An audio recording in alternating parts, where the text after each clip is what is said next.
Abateze amatwi mwese ndabaramukije. Kaze mu kiganiro ivyo nabageze vyose. Igihe Yesu yasezera abigishwa biwe yabahaye icageze ngo bagende bahindura amahanga yose abigishwa, ababatize, baheze babigishe kwitondera ivyo yabageze vyose. Muri iki kiganiro mutegurirwa mukongera mugashikizwa na jewe Yohani niyo ndiko, biciye kuri radio Ivyizigiro no kuzindi mbuga zikoresha ubuhinga bwa none. Turigira hamwe kimwe kimwe mu byo Yesu agomba ko tumenya, hanyuma ngo tubigendere bitume dukomeza urugendo rwacu rwo gusa nawe buri munsi. Kaze mu kiganiro cy'uyu munsi. Muze duhinduke, muze twuzure Yesu. Mureke Yesu atwuzure, maze duhindure isi. Bouleversons le monde. Yesu nashimwe cyane. Aya majambo ndayavuga nishimikije ijambo ry'Imana dusoma mu vyakazwe n'intumwa. Aha turabona abantu bariko bakoreshwa n'ubushobozi bwa mpwemu yera. Bamaze kuzura mpwemu yera, bakavuga ubutumwa bwiza, bakagenda mu mahanga yose aho mpwemu yera abarungitse. Iki gihe mbere ntitubona arabigishwa bagendanye na Yesu, ariko turabona ari Paulo yahamagawe umuhamagaro udasanzwe. Turabona Paulo ari kumwe na Sira. Aha Paulo yari amaze gutandukana gatoya na Barunaba ajanye na Yohani Mariko, hanyuma Paulo nawe ahitana atora Sira ati ngo tugende. Bagenda mu ivugabutumwa. Bibiliya iratwereka abo bagabo babiri bahaye bahindura isi, bariko bahindura amateka y'isi, histoire y'isi. Bibiliya irabavuga aho bari bagiye bagenda bavuga ubutumwa bwiza. Paulo ngo yabonye mu nzozi ngo umuntu ari Makedonia, Macedoine, ngo bahamagara ati nimuzino ingo mudutabare, ingo mudufashe. Paulo ngo bamenya yuko mpwemu yera abarungitse Macedoine. Bafata urugendo baragenda, bashikayo bakomeza kuvuga ubutumwa bwiza. Ubutumwa bwiza bavuga bwarubuwe yuko Yesu Kristo ari umwami. Haleluya, Imana nishimwe. Bibiliya itwereka ngo abo bagabo babiri intahe bashingiwe n'abariko babagwanya, bavuze bati aba bantu ils ont bouleversé le monde. Mu Cyongereza haravuga ngo they turned the world upside down. Iri jambo nagerageje kuriraba mu maversion atandukanye. Mu Cyongereza hamwe baravuga ngo abantu ngo bateye umugumuko, no mu Kirundi niko barisiguye ngo bateye umugumuko ngo ahantu hose. Ils ont causé le trouble. Ahandi naho ngo bateye akajagari ngo mu isi yose. Hari nabo bacavuga bati bafashe isi bayicuritse, ngo bateye akajagari, bateye ingorane ahantu hose. Baravuga ngo bantu bateye akajagari mu isi yose, bantu bafashe isi bakayicurika, ngo bageze no ngaha naho. Ahanye en français, mu gifaransa naho nyine bavuze ngo ils ont bouleversé le monde. Aba bagabo bari buzuye Yesu, bari buzuye Imana, bari buzuye mpwemu yera, bagenda badatinya, bari kuri mission imwe gusa yo kuvuga Yesu Kristo umwami w'abami, wapfuye akazuka. Bakavuga bati n'umwami. Iyo ari umwami wawe, umwami w'ubugingo bwawe, bivuga ngo niwe akurongora, niwe akuyobora, niwe akujana aho uja hose, niwe akubwira ivyo ukora, niwe akubwira uko ukora, kandi yakubwiye uramwumva, kandi uheje kumwumva ukamwumvira. Ibi bihindura ubugingo bwawe, uraheza ugahinduka. Hanyuma amajambo uvuga, nkuko abagabo tubona amajambo bavuga yari afise ububasha, kuko yakeba mu mitima. Aho bashika baravuga ijambo, abantu bakabumviriza, nubwo harabanka ivyo bariko baravuga, abandi nabo bikabacumita mu mitima, maze bagakizwa. Turabona umugore yitwa Lidia ngo arabumviriza, maze ngo acarakira. Amaze kwakira mbere arababwira ati nimba mubona koko ndi umwigishwa wa Yesu, ndabingize muzi wanje, mushikiri wanje, mubi wanje. Kubera iki? Yari yahindutse. Muze twuzure Yesu Kristo, nawe atwuzure, ijambo ryiwe ritwuzure. Niba bigenda gutyo twuzura mpwemu yera, hama dukoreshwa ivy'ubuhizi. Paulo na Sila nibo turiko turavuga. Abagabo babiri yewe we bari buzuye Imana, bavuga ubutumwa bwiza, abantu baza kuri Yesu Kristo, abantu bizera Yesu Kristo, abantu binjira mu bwami bw'Imana, abantu binjira mu bwami bwa Kristo Yesu. Ahangaba tubabona muri Filipi. Muri Filipi ngo yari ikoloni hari ahatwagwa n'Abaroma, hanyuma ahitwa mu gisagara ca Macedoine nkuko nabivuze. Turabona Lidiya yakira ubutumwa bwiza, arakizwa, ngo yari umumama w'umutunzi, ngo yakora business, hanyuma yizera ubutumwa bwiza, carababwira ati nimuze mushikiri wanje, Imana ishimwe cyane. Hanyuma ngo bagiye bavuga ubutumwa bwiza, hari ngo umukobwa yarimo impwemu mbi yacira amafaranga basebuja, maze ngo iyo mpwemu iri muri we wikaguma ikurikira ba Paulo na Sila bagenda bavuga ubutumwa bwiza, avuga ati aba bantu bari mu Imana, aba bantu. Hagera igihe ngo Paulo aradundumirwa, aravuga ati wa mpwemu carayikemeye ati muvemwo, we nikimuvamwo. Imuvuyemwo bene basebuja bati ya twari dutunze, umukobwa yaradutungishije, none aba bagabo ibyo badukoreye. Ngaho havyuka umugumuko. Muribaza bakoze ikintu ciza, ils avaient délivré uwo mukobwa, ariko abantu bakunda amaronko, bakunda inyungu zabo, bababazwa n'inyungu bariko baronka. Baravuga bati aba bagabo nibatuvireho mbere. Nyabuna barabafata, baza ngo baze kubafata. Baje kubafata barabahiga, barababura. Baza kwa Jason,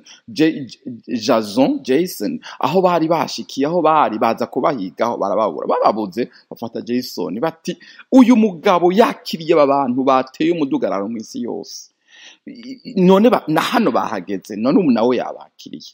Reka mvuge gatoya, uwo mudugararo bawutera gute? Comment avait-il renversé le monde? Comment? Ni gute?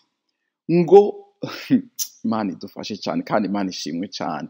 Ngo nukubera ngo bavuga ngo hariho uwundi mwami atari Cesar, atari Kaisari. Bati umwami yitwa Yesu, niwe bariko baravuga. Bene data munyumviriza, Yesu ni umwami w'abami, kandi Yesu iri zina rihindura ibintu.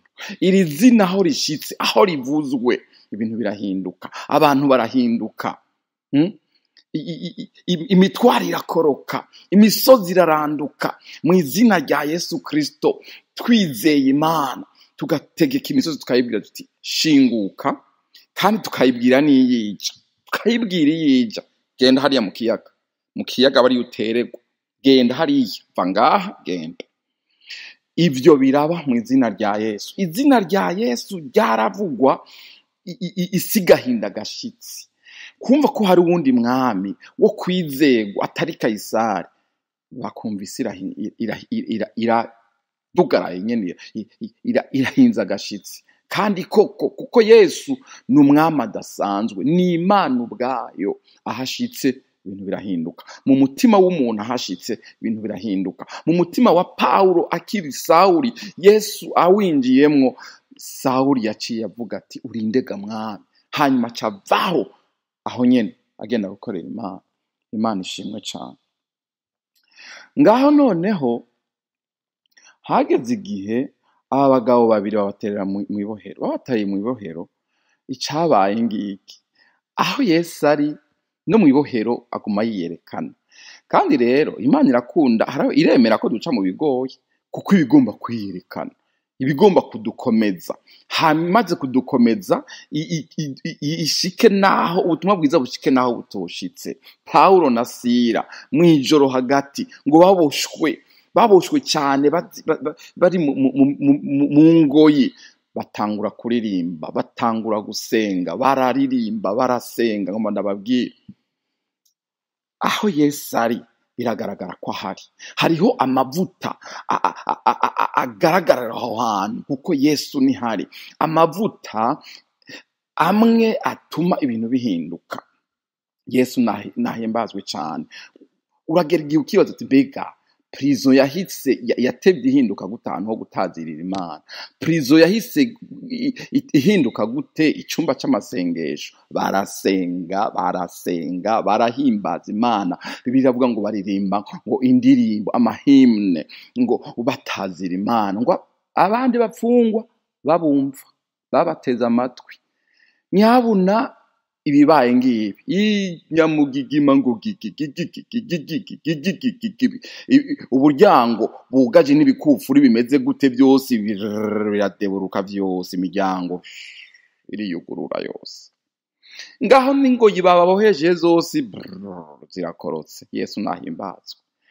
Imbaraga, inkomezi zo gusenga, inkomezi zo gushima Imana twuzuye mpwemu yera bihindura ibintu.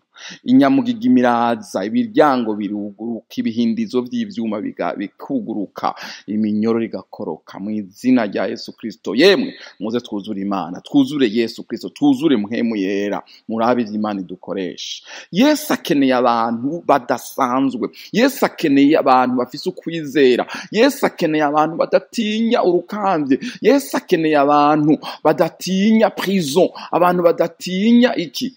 Abantu badatinya ingorane ngwana ziratse. Bagira bati turaba Yesu uko biba kose. Prison ihinduka urusengero, ihinduka chambre de prière, ihinduka un lieu yo gutaziriramwe Imana. Yesu nahimbazwe cyane.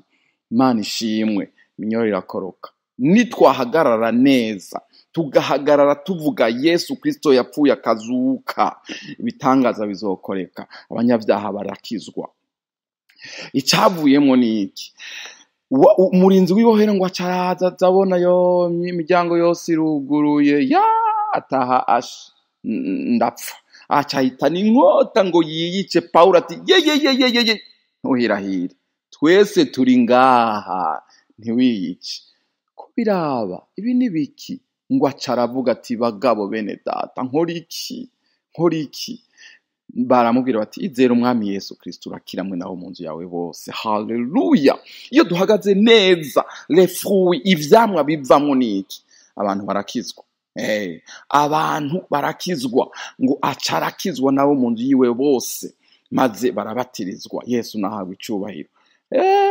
Navuze ngo hariho amavuta, hariho anointing muri Yesaya igice ca 10 ku murongo wa 27. Bibiri yivuga ngo ni anointing, ngo na mavuta, ngo nukuvyibuha, ngo kuvyibuha gutuma ingoyi zicika, tukavyibuha mu mpemu, tukavyibuha mu mwuka, ku buryo imigozi Satani yatubohesheje cikagurika. Kubera iki? Turi banini mu mpemu. Mu Congereza naho bacavuga bati it's an anointing, breaking, icagagura iminyororo, icagagura iki ingogo zose zituriko zikamenagurika. Iyo twuzuye Imana tuba muri ayo mavuta amenagura ibisika, akorora ingoyi, iminyororo igakoroka tuvako, hanyuma isi igahinduka pe, tukayihanversa.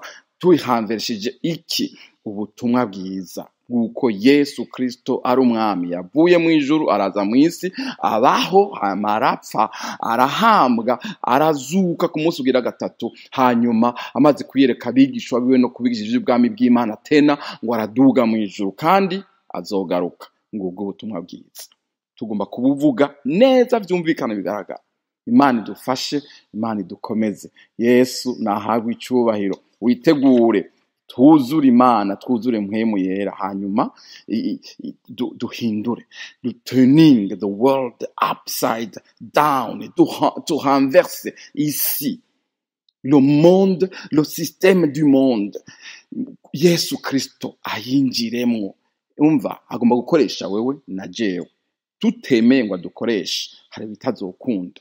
Mwavyumva? Yesu agufashe tube obéissant, dukore nk'uko umwami atubwiye. Imana iduhezagire, Imana idufashe. Amen. ndabashimiye mwebwe mwese mwateze amatwi ikiganiro ivyo nabageze vyose. Twizeye ko mwafashijwe n'inyigisho y'uwu munsi. Tubifurije umugisha w'Imana mu banyu no mu vyanyu. Naho ubutaha.